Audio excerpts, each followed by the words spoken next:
From the CNET studios, Giant Bomb Studios, in the first floor of San Francisco, California, it's the Apple Byte Extra Crunchy podcast, and I cannot talk with your host, Mr. Brian Tom. Oh, man. Good afternoon, everybody. Hey, we have a special Apple Byte Extra Crunchy, Extra Munchy. This is episode 55 in the house. A special guest, pretty much the man at CNET that has touched, fondled, frolicked, and put in his ear every Apple product known to man. Mr. Scott Stein calling us from the NYC. What's up, Scott? Hey, how you doing? Oh, man. Are you tired of talking about this stuff? I mean, come on. Let's be real.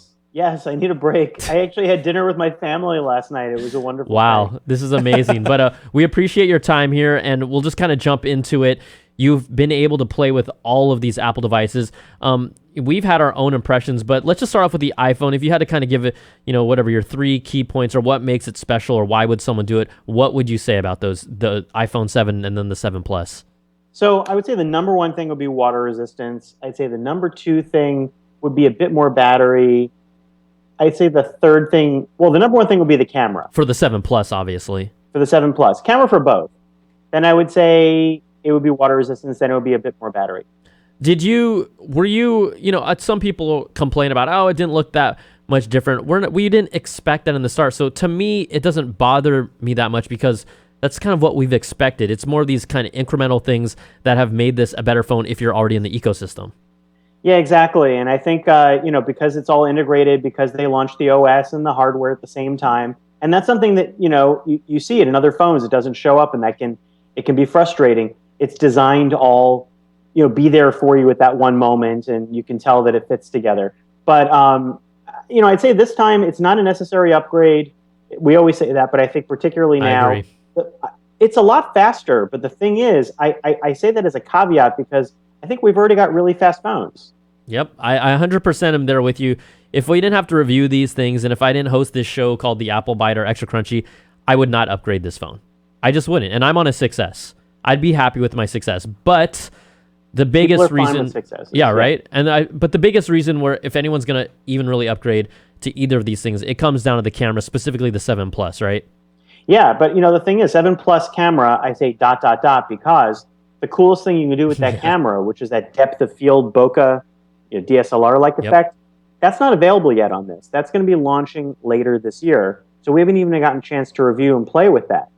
Now, hopefully it's good. We obviously don't know till we've tried it. But also, will there be other updates to the camera? We don't know. Maybe you want to wait a year, wait for that to be more polished. And that's why I feel the most comfortable about waiting on the next generation phone is because we have this dual lens camera. It is, arguably the best camera on the market, but it's still not fully fleshed out. Bokeh effects there, it only works with portraits from what we know. It can be effective with other things, but not to that true shallow depth of field that we've seen with those portrait pictures. So to me, it's getting there, but once it starts supporting other things like food, flowers, inanimate objects on top of portraits, then you're talking to me about a phone that I'm really interested in purely because of its camera. Yeah, and I think they're going to do that. I also expect that at some point, there's a lot of talk about augmented reality or other things you could do with dual cameras. I'm sure that dual cameras will be used for a lot of interesting things next year. And it's kind of like Touch ID. It's for one thing, and then you start seeing it for more things. Right now, it's just like the very early days of the idea of a dual lens camera. Yeah, so, we kind of got the overview. Everyone kind of knows what to expect from the iPhone 7 and 7 Plus. Let's talk about the Apple Watch. Is this really the Series 2, the watch that should have come out on the first generation?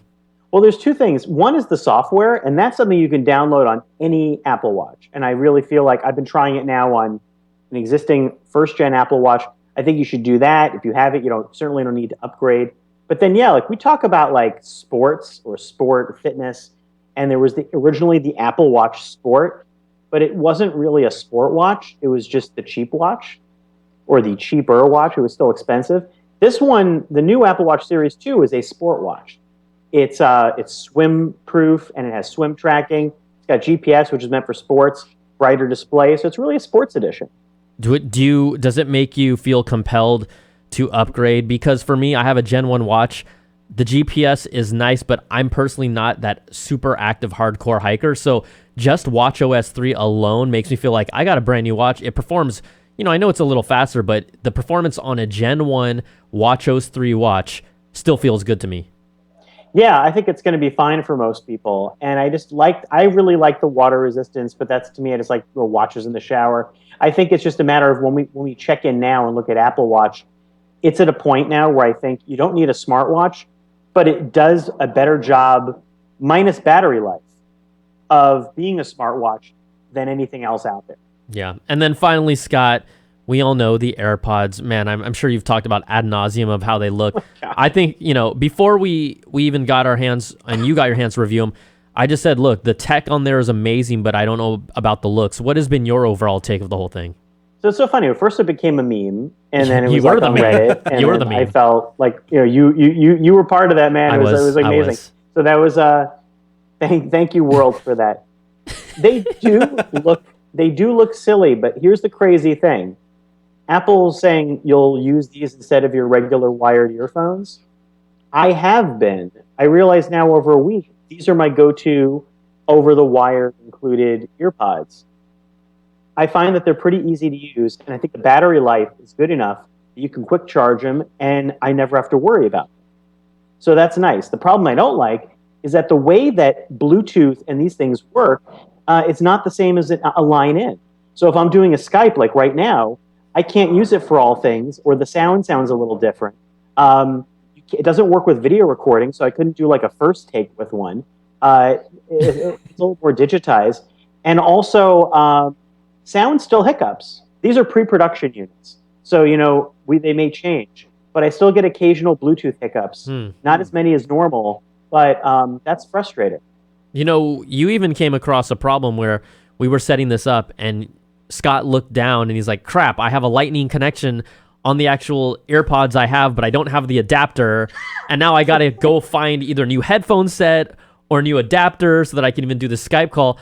I mean, that's one of those things that is going to happen purely because Apple is pushing us forward. There's this transitional stage where we're not even anywhere close to being in an all lightning digital audio world by any means. No. Anything, even, USB-C, either of those, we're not there. So, the fact that happened kind of shows how it's not there yet, but they want to push you there. Yeah, and when we think about these things as like pro tools, the headphone jack is a useful tool used by everyone. And I don't know, when you remove that and you just go to Lightning, I'm not sure how that all shakes out. I think a lot of people who rely on their phones for a lot of work-related things, audio and other things, they might get really frustrated, or maybe it's fine. But yeah, I feel like all of a sudden the thing as simple as, oh, I don't have the right headphones, or I forgot the dongle.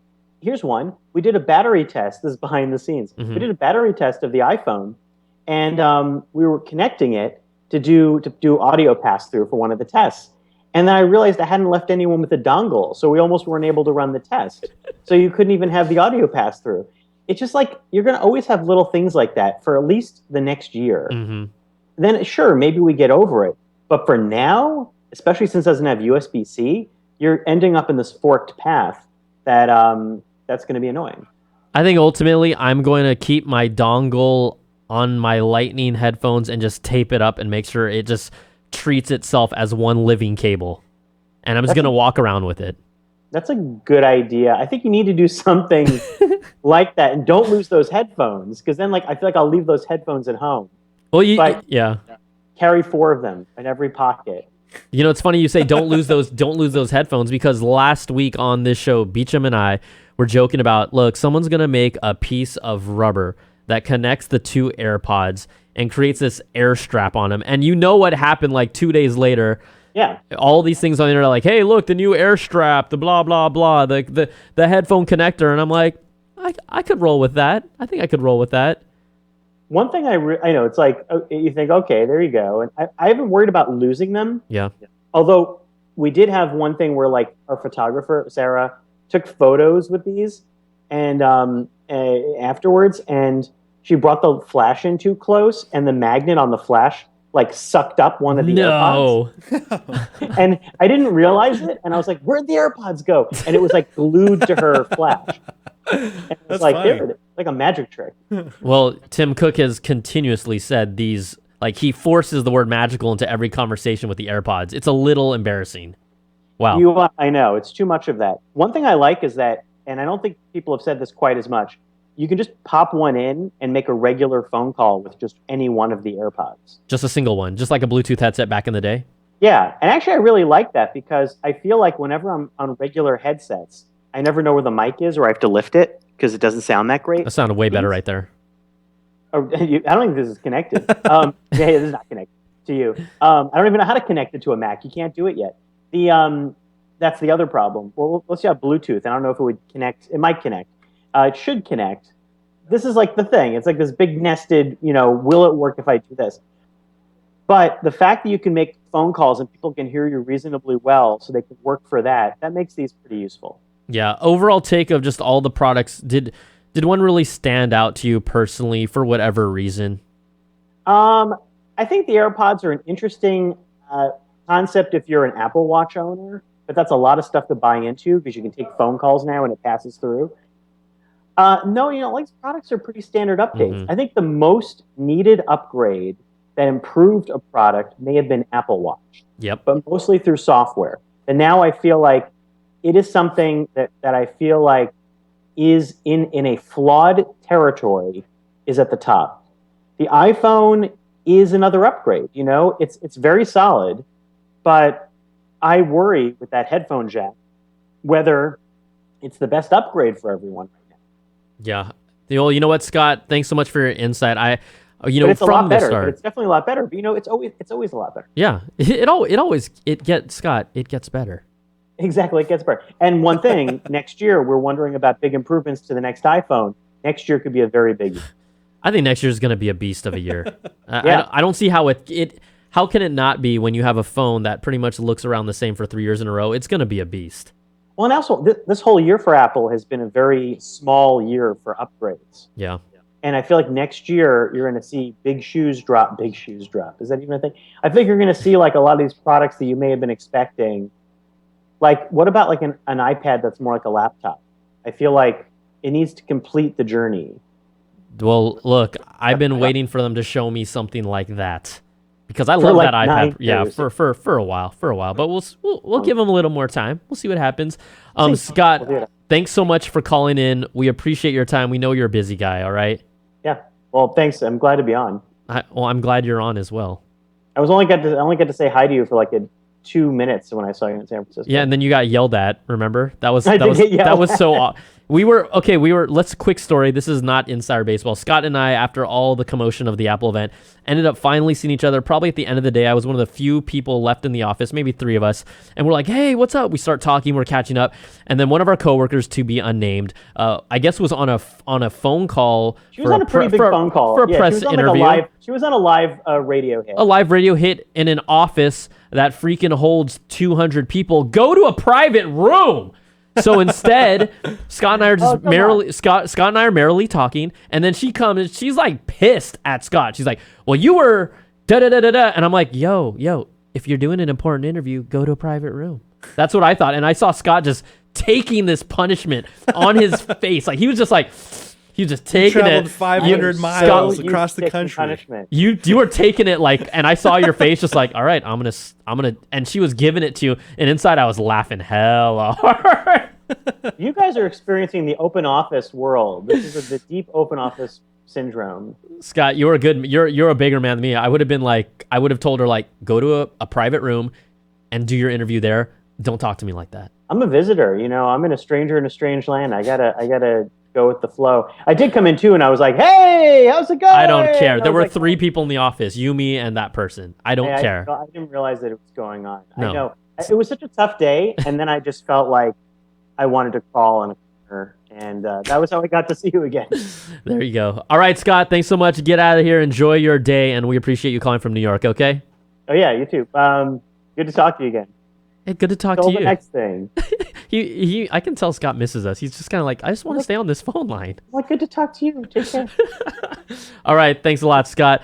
Before we continue on with the show, we want to take a quick little break and talk to you about our sponsors, the dopest ones in the world, Idevices Inc. That's idevicesInc.com. We've talked about their smart devices. I've been able to try both the smart switch and also the smart outdoor plug. They make a variety of other things like a thermostat. They can also have this light bulb that turns a dumb bulb into a smart one. Really cool stuff. Sleek design aesthetic, smart home customization. My favorite part about it is that it works with both Siri and Amazon's Echo product when you say, you know, the magic word Alexa, but it works really seamlessly. Like I'm all about it.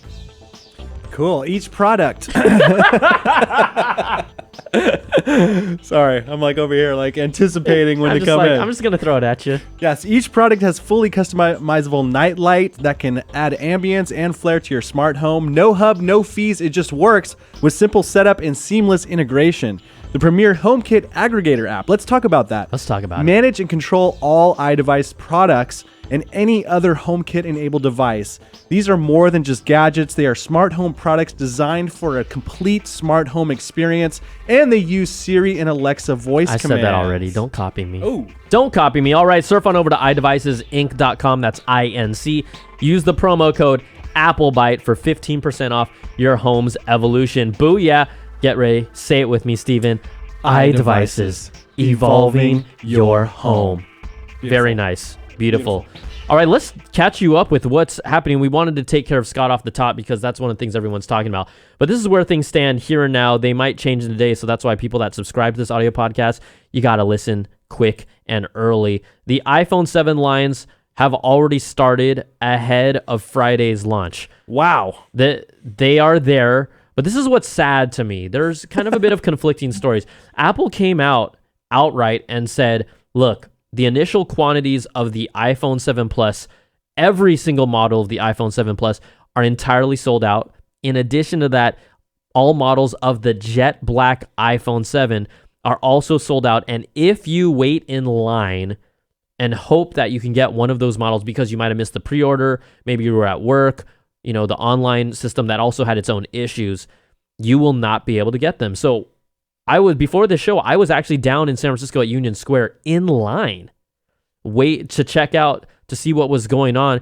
And there were people that were hoping to get a 7 Plus or a jet black 7. That really bums me out. And they have been waiting since last night. So since Thursday night, and they're going to wait, Wednesday night, they're going to wait till Thursday night and do it. I mean, these are loyal fans that are waiting for this. Is this like the Apple Store just wanting to get press or something? Or did they not know? Did the people that work there not get this information? So that's the thing. There's a miscommunication here. Apple officially is telling all these news outlets, yeah, we don't have any. But then on the ground, the retail managers and associates there, these guys talk to 4 different people, and Miguel and Justin, shout out to you guys out there, and I hope you're doing okay.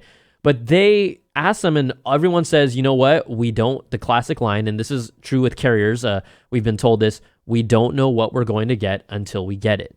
But to me, if you know, Apple is saying it from the top, that there's no 7 Plus or jet black 7s, don't make fans that actually give a crap about you wait in line for 2 nights. Just break the news to them. Yeah, that's a bummer. I think it's horrible. We directly went to ask the retail associates on behalf of them. The retail associates still wouldn't give us a clear line. The guys in line were like, you know what? We're just going to wait in line. If we can't get it, then I guess we'll get a matte black. But I'm like, but you've been waiting here for 2 days, dog. I know. That's a big waste of time. Big waste of time and money. Someone listening's like, why didn't you do the pre-order, son? Who does that? Quite honestly, I don't care how people pre-order or try and get these phones. If you're a multi-billion-dollar company, just communicate that effectively to the people waiting outside in line. That's all I ask. Yes. Look at these guys, these poor guys. Even on top of that, in New York, so New York has given the first 10 people in line that have been waiting, some of them have been waiting for more than a few days, right?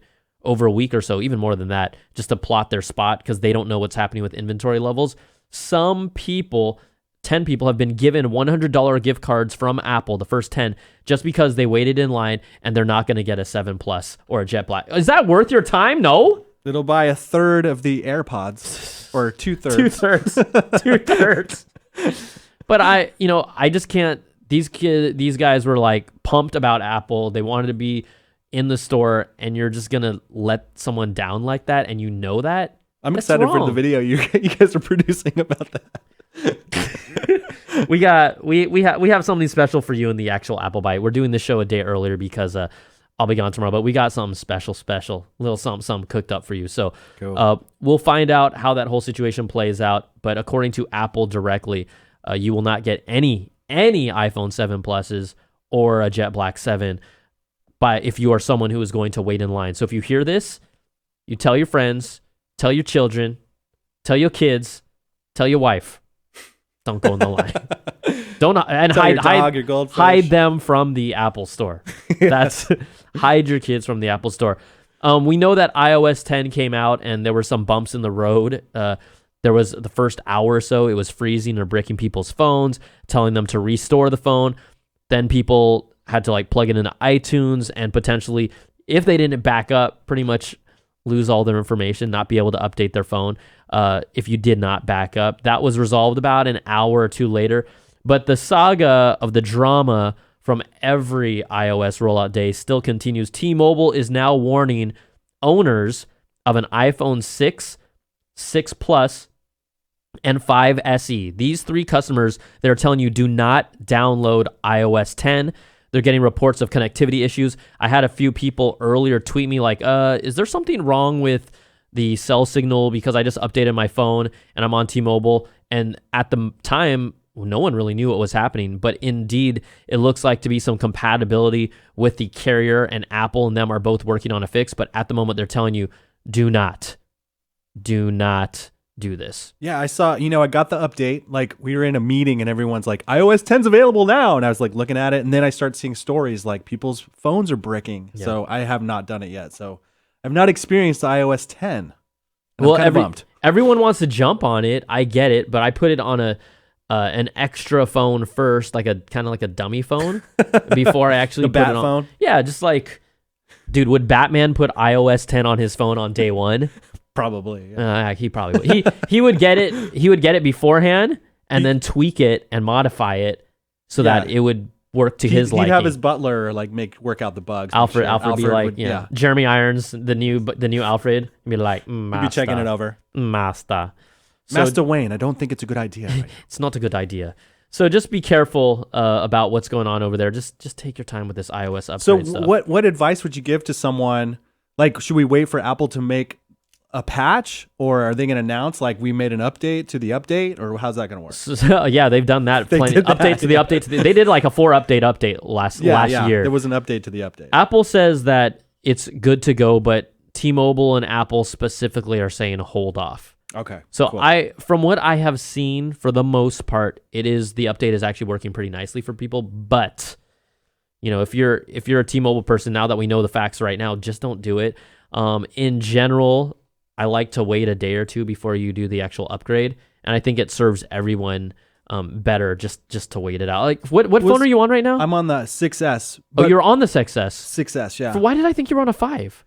Because I had a 5 for a long time, and then I was forced to upgrade to the 6S when, there was, you weren't able to, you had to go to the plan. You had to change over? Yeah, so Okay. like literally within 3 hours of midnight, I got the 6S over the phone with Apple. Okay. So that I wouldn't have to go through that BS. I don't know if we talked. Did we talk about that? We did. Yeah, it was a long. Damn. I mean, it was like in February, or January, or something. Because I was worried with you. I was like, dude, I think you have an iPhone 5. Don't update. Don't update to iOS 10 on the iPhone 5. No way. No. Like, if you're on a 5 or a 5S, don't update iOS 10 at all. The operating system is not really made to be very compatible. It'll just be a more frustrating experience.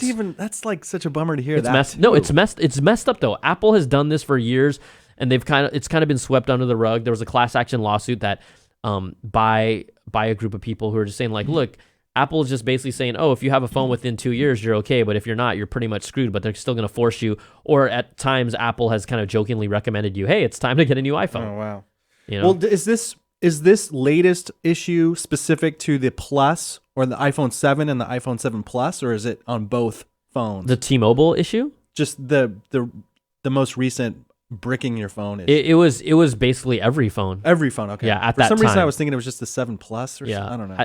It most likely had to do with some sort of authorization on the server level to be like, okay, green light, you you are good to actually download this update, and then it gets kind of hung in the middle, and then you have to restore your phone. I've seen that happen to me when I've been trying to put and that's why they say connect to iTunes. You have to do the restore. Exactly, because they're saying like, okay, you have the backup on your computer. Yeah, they're basically saying the computer and your phone aren't talking to each other, so we're just gonna start you off from scratch, buddy. So make sure you reboot that. Just talking about iOS, things I love, things I don't love. I think that, look, overall iOS is a great improvement, and I'm not here to talk poorly about iOS 10, but change can be hard. Oh, always. And in all cases, when we talk about change, I have a list of pet peeves here. Like, okay. I'm not going to call these bad apples. These are more pet peeves because Apple's not doing this deliberately, but I need to express these to you because I'm sure they're like annoyances, right? Just people that are listening, I'm sure are feeling our pain. Okay, this is not affecting everyone because I try to find out what's going on with people, but it is affecting. I would say that maybe like half people.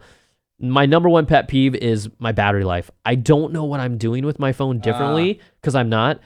But when I'm 2 hours into the day and 30% of my battery is gone and I've just been texting and looking at Twitter occasionally, not the whole time, like that's not right. My phone never went down that low. And then when my phone's like basically at 10% at like 2 p.m., all right, something's different. Yeah, there's a problem. Something is different. For every iOS upgrade that I've had to do, there's some change in my phone that I have to go, some setting I have to go change. And I'm sure like someone here in our office will figure it out and make a how-to video, how to extend the battery life on your iPhone 7. I'm sure that's going to come out. And there will be. I mean, I'll do it for you. It's called turn off everything that makes iOS 10 iOS 10. Yeah, it's turn off everything turn off raise to wake, tracking you and all that stuff too. All the notifications, they look nice and they're pretty, but I think, look, the way that they display them and it's like all blah, blah, blah, blah, blah, I got to imagine that's actually taking up more resources than it had in the beginning. Possibly, just because from a low level standpoint, I have Bluetooth on and everything like that, but it's a power hug. Yeah. Some guys like, dude, mine only went down 2%. I'm like, did you plug it in again during the day? He's like, oh yeah, I did. Are you kidding me? Are you effing kidding me, dude? Seriously? No. That a bad apple.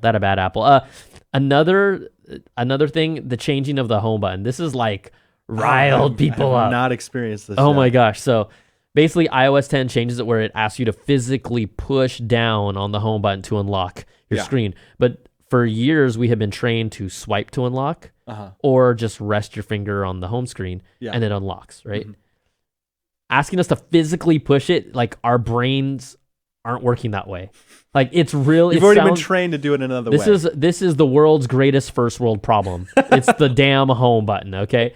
And so there's a way I couldn't take it. And so there's a way I put it on my Twitter and it blew up a little bit. But I saw that yesterday. Right. It hella blew up. It was cool. It was a cool workaround, but it was still like 3 different steps you had to do. Hey, it's raise to wake. It's called a setting, homie. It's called a setting. So basically you like go in your settings, general, accessibility. Let's freaking find it. Find the home button. And then after that, there's a rest to touch or something. Raise to wake. No, right? No. There's raise to wake. That's a different thing, bro. There's so many things. But there's rest to touch where basically you can, or rest to unlock, where basically you touch your finger on the home button instead of actually pressing it, and then it'll unlock your phone because that's what we've been doing for years. Okay, I have it. Do you want me to play this video from your Twitter? It's so fast. Yeah, people can hear it. I don't know if they can hear it. I can make it. I can turn it up. Okay, let's see what we got here. Okay. Here's how to change your settings if you hate pressing down that home button. Let's jump into it. Go on your settings. Find general. Find accessibility. Scroll, find that home button, home right there. And then look right here. Rest finger to open. Turn that bad boy on. I'm going to come out here. Got my phone. I'm going to put it to sleep. Let's do the raise to wake. Raise to wake. And then I don't have to press anything. I just rest my finger on it. Boom, shakalaka. Nice.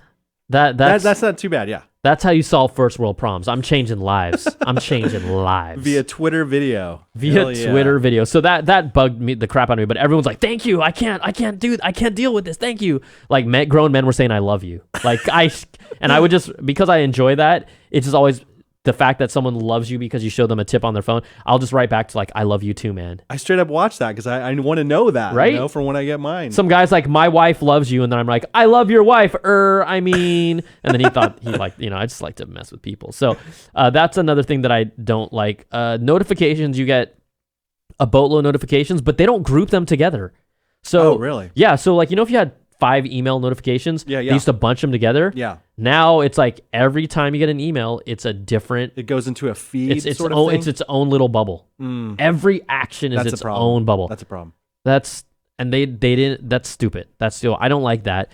The keyboard and the lock sounds, they've changed them. Like, let me see if I can even capture this. It's a little obnoxious. It's like, bro, did you really have to change that, bruh? Like, for real. So let me see if I can get into something here. It's like this, boop, boop, boop, boop, boop, boop, boop, and it like changes sound, and it like it's like trying to be creative, but it's not. Trying to be like BB-8 or something. Here we go. Let's try it. See if I can get this for you. Oh, I don't hear it. Oh, I can't hear it. Okay, it's okay. Don't worry. No one can hear it. Forget it. That failed. Is your sound off? Yeah, it is, bro. But everyone that knows how annoying that thing, the little tap, it's like, and then I used to like it how it was more like kind of tick, tick, tick, tick, tick. Now it's like, it's like bubble pops. It's like, it's like. Let me see if I can find it on YouTube. No, dude, it's like iOS 10 button. It's like sounds. boop. It's like a boop, boop, boop. It's just not good. So I don't want to linger on that. But and then the lock sounds like. And it's weird. It doesn't sound like a close. It's like a. Back with another video, and I am going to show you guys. Yeah, that's not it. Yeah. It's Never mind. Sorry. Anyways, so that's kind of annoying. And then probably the biggest thing is, I don't know about you all, but do you turn off the reduce motion effects? Do you return those off? You know, I don't think I've ever played with that. Okay, so this is like when you're using your operating system, it does these like every time you open an app, it does this like zoom into the app. Oh yeah, I hate that crap, stuff, right? Yeah, I hate that animation stuff. So the new messages, iMessages, has all these crazy, confetti filters and different, invisible ink and all that stuff. If you turn on the reduce effects, the motion effects option, which is only supposed to affect the phone, and like the parallax effect, that's like when you look side to side, it looks kind of 3D, but it's not, and some of the animations. Oh yeah. If you turn that off, it affects iMessages, which is a totally different app. It doesn't have anything to do. Yeah, someone's going to say, oh, it's reduced motion effects. In the description, in the settings, it says visual enhancements that have to do with the parallax, effect for icons and moving in and out of the interface. Like, don't tell me confetti falling or invisible ink has to do with motion effects. So if you happen to turn that off because you want your phone to work snappier, like just jump into apps, you lose the ability to use iMessages in that way. And I'm like, this is completely unrelated. Like, that's a bummer. They're not related at all. Stupid, man. Dude, that's another first world problem. They'll be fixing a bug. This whole list is first world problems. Okay, and then I got your WTF for the day. Okay? Okay, so no, everyone's talking about their iPhone, but then you're talking about their iPad. Okay, but I'm going to show you tell me, how does this make sense? Okay, on the iPad they have a movie app, they have a podcast app, and they have a music app. Okay, I'm going to show you the movie app. You know how it is, right? It's like laid out. You have all your tiles and icons and everything, right? This is very normal, right? You watch a movie, you play it, it goes full screen. I'm not going to show you any more than I have to.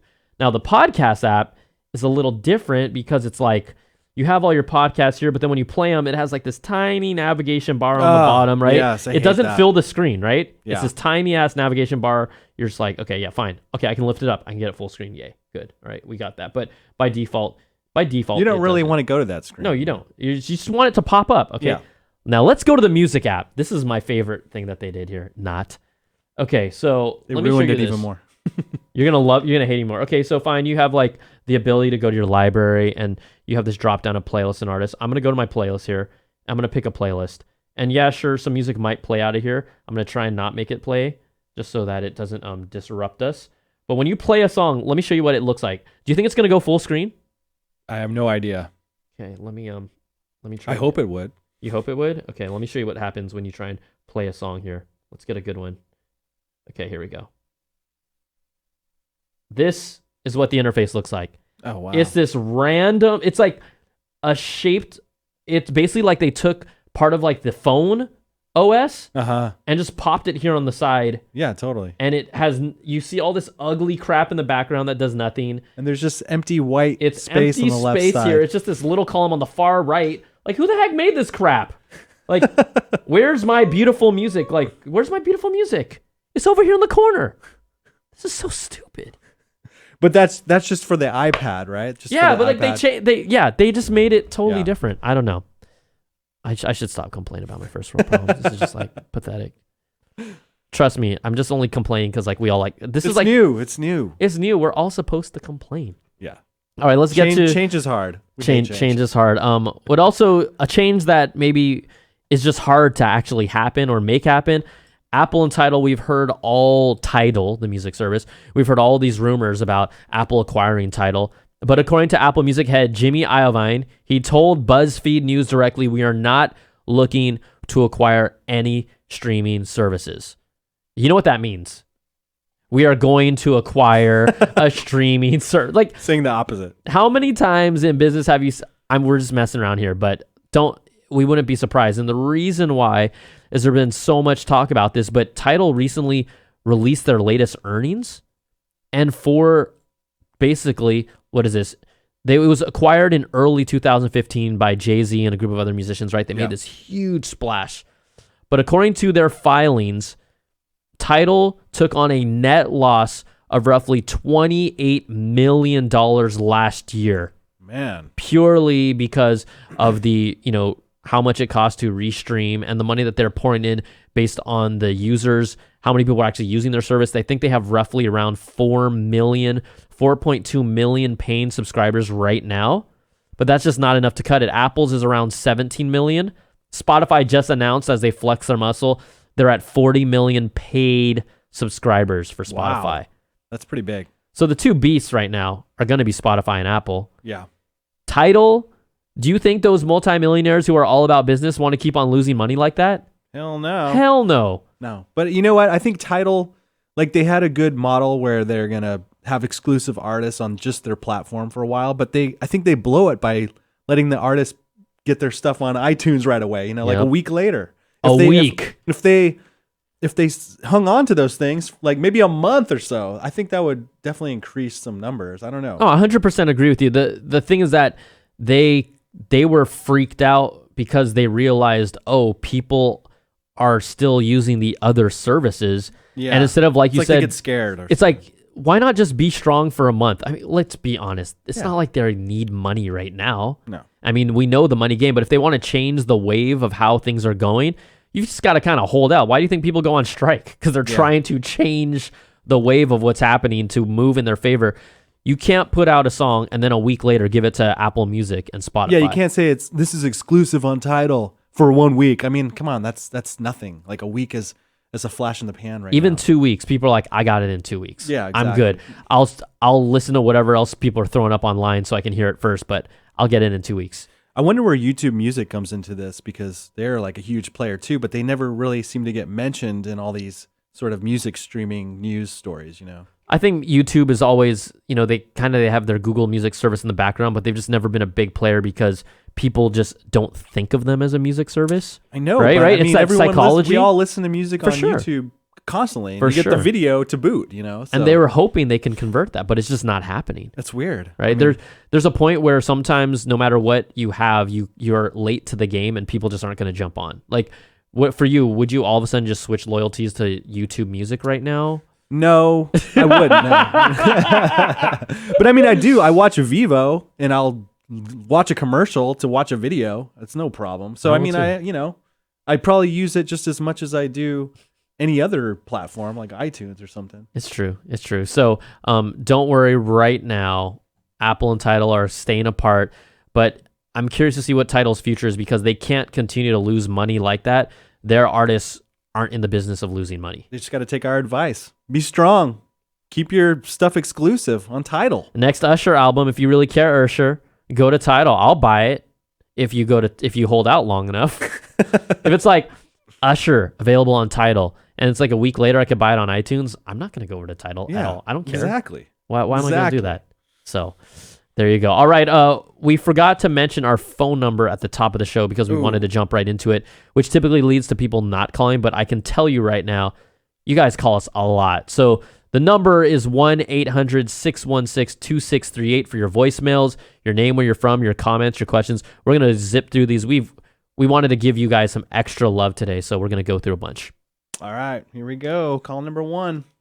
Numero uno. You were able to figure out from Let me start it the over. keynote what was the one thing. Hey, Brian, I was wondering if you were able to figure out from the keynote what was the one thing that we cannot live without on this new iPhone. My guess is the Nintendo, but hey, we'll see. I agree, Nintendo. Well, they got us. They put in the little Nintendo sneak ball. Yeah, this is in reference to Tim Cook's, remarks on CNBC maybe like 3 or 4 months ago that we're going to show you something you can't live without.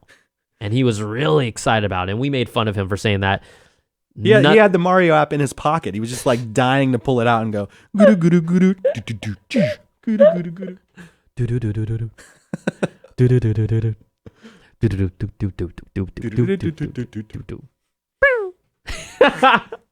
So I don't know. I can't say what that feature was because there wasn't. There was not one. It's like I've said, don't stop saying the word magical. Like I know what magic looks like. Like it's a rabbit out of a hat.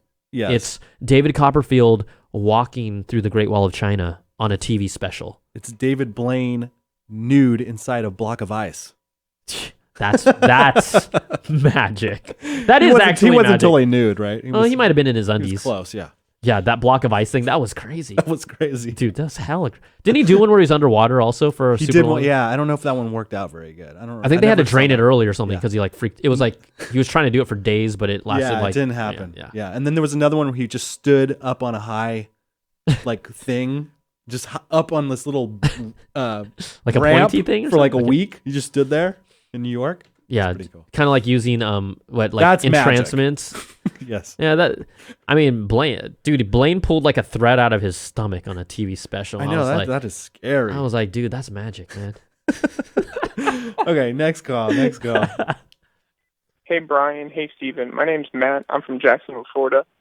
And with the removal of the headphone jack on the iPhone 7, do you think they're going to do that with all their products across the board? Or do you think it'll be like an iPhone exclusive thing like the 3D Touch on the iPhones and no other product? Love the show, guys. Thanks.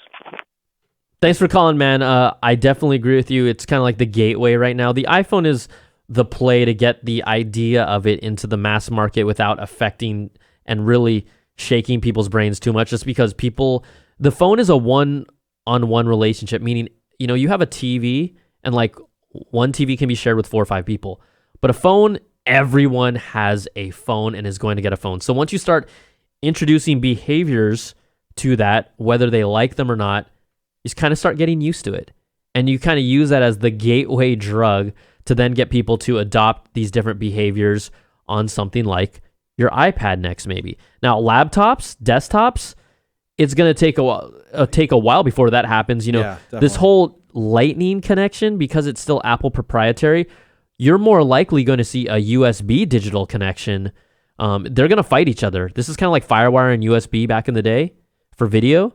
There's going to be a digital Lightning versus USB, and I don't know if they're going to stand side by side or they're going to keep them separate by platform, but I can't see it, at least in the next year or two, every device being like, this is like 5 years out. I mean, I would not put it past Apple because we've seen the optical drive disappear. Yeah. We've seen tons of USB ports disappear, all kinds of ports disappearing. So I would not put it past them. I wouldn't either, but it's not going to be within the next 2 years. Yeah, definitely not. Just from a standard, like certain things need to work with other things. An iPhone can be independent. It's really like its own mini computer. Yeah. So it can live in on an island. A laptop, a little different, but it's going to happen eventually. It's their vision, so. Yeah. Okay, next call. Hi, this is John from the Bay Area. I just wanted you to talk about the fact that they didn't mention anyone who bought the Apple Watch Gold, Apple Watch Edition version. There's no upgrade program. They're just stuck with a $10,000 old watch. Your thoughts. You're stuck with a $10,000 old watch. Like, it was replaced by the ceramic one, which is $1,249, but that'll get replaced next year. Honestly, I'm glad that I personally don't know I don't know anyone personally who bought the damn gold edition watch. Like, I would question myself if I literally knew someone who did that I would call my friend. Because no. Yeah, I don't know anyone either. But that should make Not us even both, like a celebrity. that should make us feel good. Yeah. That we don't know someone who bought the gold edition watch. Totally. That speaks highly of you as a person. All right, next call. Hey guys, my name's Brandon, Hamilton, Ohio. So the W1 chip is great, technology's on point. Kind of was wondering why they wouldn't apply that to a Bluetooth speaker, whether it be Apple or Beats, either one, and even have it kind of an Alexa Echo kind of deal going on as well. So, what's your guys' thoughts on that? It's got to be coming eventually, I would think. But thanks. Talk to you guys later. I think he's putting the pieces out there and he's picking them up and putting them together. I mean, without a doubt, this W1 chip is their chip of the future for managing all audio devices. From a standpoint of why haven't they put it in a speaker yet, it's most likely because they already have their own speaker product that they want to launch with it. And then from a headphone standpoint, you've got to get people comfortable with the idea of using a technology a certain way. I think earphones, headphones is an easy way to get people to be like, oh, I see how this is. And then all of a sudden you're like, oh yeah, now all your speakers are.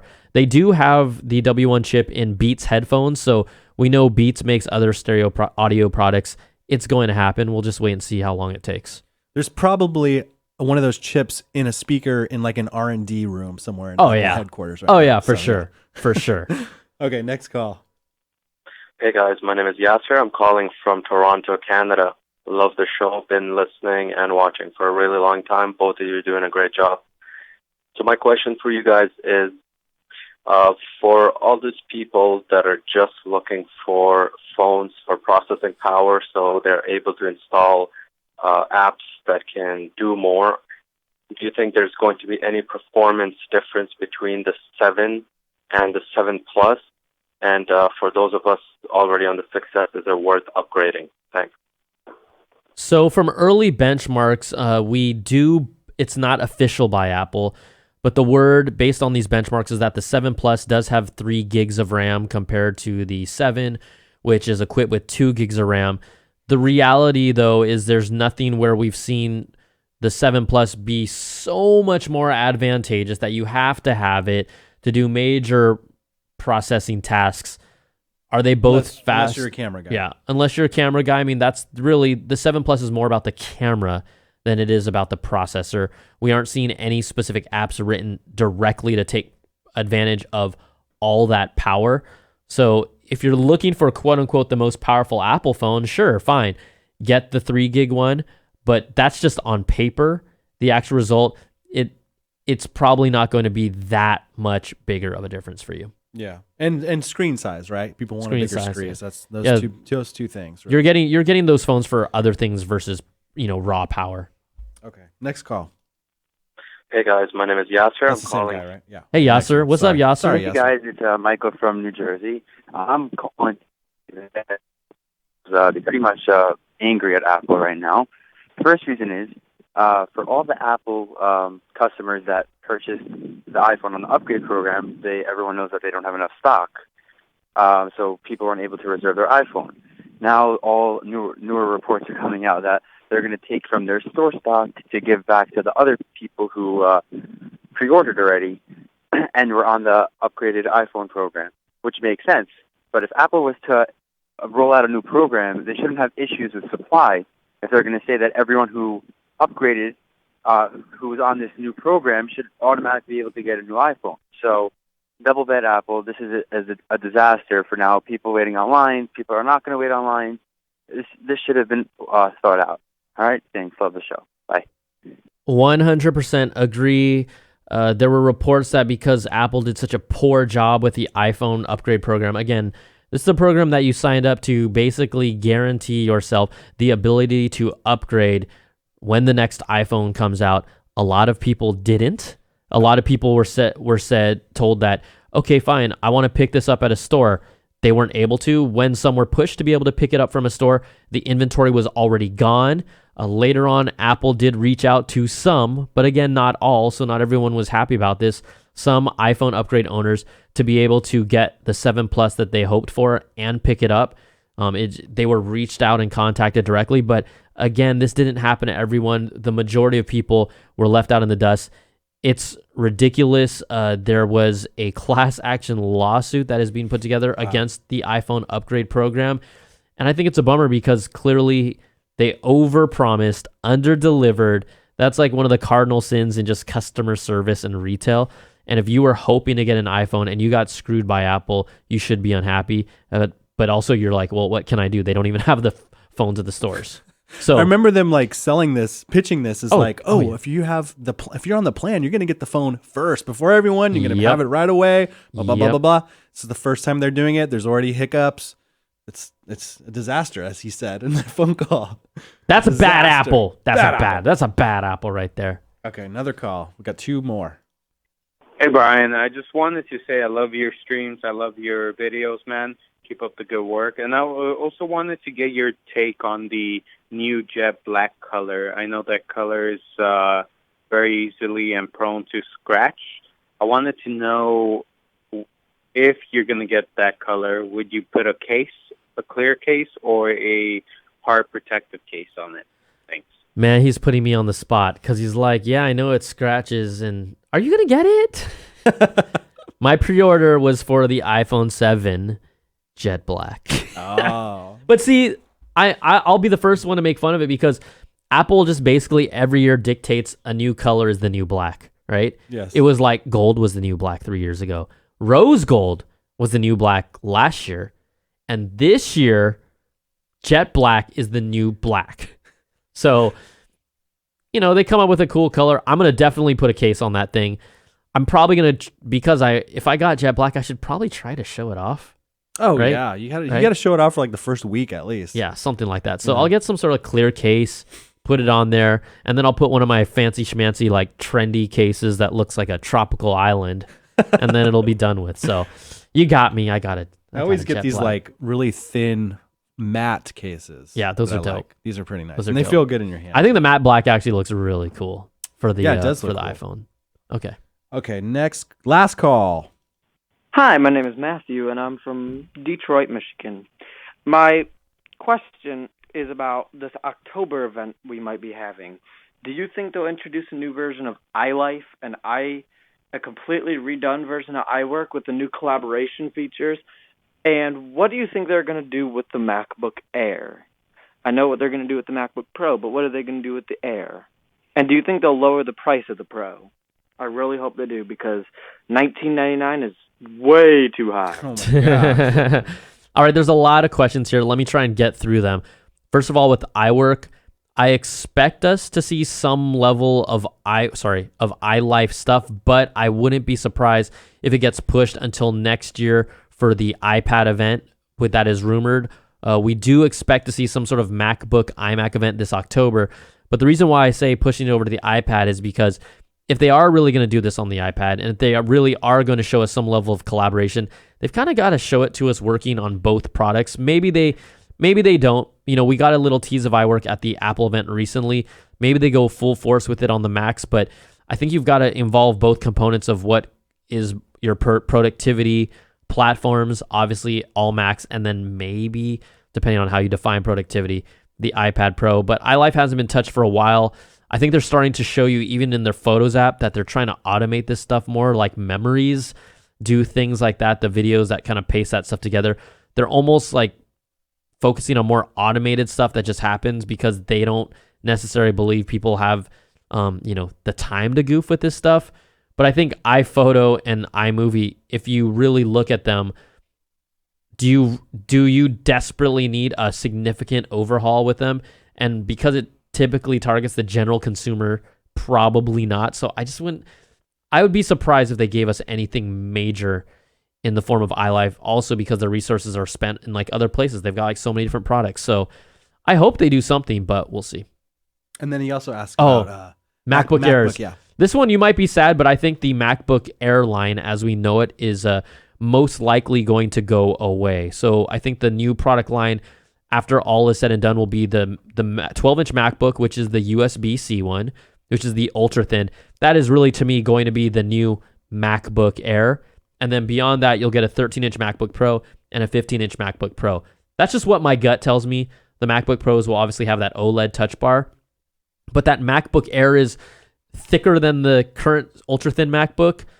It's thinner than the big MacBook, but based on how you see their design concepts work, the MacBook Air is really an old, dated design. So I really feel like it's going to go away, or it might serve as like the entry-level laptop, and they won't really do much with speed boost, but it'll be the ultra-thin and then the regular MacBook Pros. Yeah, maybe they'll like make it some sort of educational exactly. Like So that's what my thinking is, but hey, I could be wrong. That's all we got, man. Oh my goodness. I guess keeping the show tight still went till 3:00, huh? I know, right? It's all good. All good. It's all good, baby. Okay, everybody, thank you so much for listening and hanging out with us again. This is the Apple Byte Extra Crunchy. You can call us, leave your voicemails, be a part of our show, 1-800-616-2638. That's going to do it for this week. We will be back actually on Monday, right? On Monday? Okay. Sure. Like next Monday. Sure. I'll just we still have you. the post roll too. I know we do it. Don't you think? I was worried that I was just going to totally start reading it. That's why I'm just pulling it up on my computer right now. We all know our friends from Idevicesinc.com. We just wanted to say thank you so much for being today's sponsors. Meticulously designed and thoughtful products like smart plug switches, thermostats, and a socket and a light bulb adapter. These are smart devices for your home, and we know how HomeKit is being used even more in iOS 10. They turn all these things, bring them to life through your phone, controlled through a panel on your phone. They're more than mere gadgets. They aim to evolve your home with products that are built around your life. Surf on over to iDevicesinc.com, INC.com, and use the promo code AppleByte for 15% off your home's evolution. That's 15%. Come on now, do it with me, Beecham. iDevices, evolving your home. All right. That was smooth. Hey, that's gonna do it. Hey, survive out there. Don't go on the line if you don't have to. Don't do it. Don't do it. All right. If you're in the line right now listening to this, get out of the line. Go home. Go home. Hang out with your fam. All right. We'll see y'all. Peace.